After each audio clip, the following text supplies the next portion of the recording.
গ্রামের একদম শেষ প্রান্তে ছিল একটা ছোট্ট ঘর।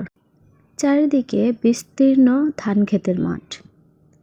মাঠের শেষে বয়ে চলছে শান্ত নদী, আর নদীর ধারে দাঁড়িয়ে ছিল এক বিশাল নারিকেল গাছ। ঘরটার নাম ছিল আলো ঘর, কারণ ঘরটা সকালবেলায় সূর্যের আলোয় ঝলমল করত।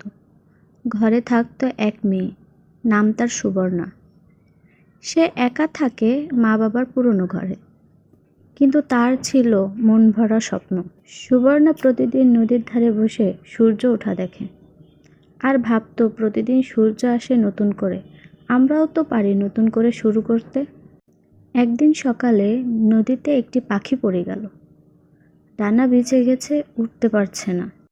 সুবর্ণা দৌড়ে গিয়ে পাখিটিকে তুলে আনলো, তোয়ালা দিয়ে মুছে দিল, একটু ভাত খেতে দিল, আর পাশের বালিশে শুয়ে রাখলো। কিছুদিনের মধ্যে পাখিটা ধীরে ধীরে সুস্থ হয়ে উঠল। সে জানালায় বসে সুবর্ণা আঁকা দেখে, মাঝে মাঝে কিচিরমিচির করে যেন কথা বলছে, আমি আবার উঠতে পারবো। একদিন বিকেলে আকাশ কালো হয়ে গেল, ঝড় উঠল, বৃষ্টি শুরু হলো। নদীর জল ফুলে উঠল, নারকেল গাছ দুলছে। সুবর্ণা জানালার পাশে দেখে পাখিটি ভয়ে কাঁপছে। সে তাকে বুকের কাছে নিয়ে বলল, ভয় পেও না, ঝড় কেটে যাবে।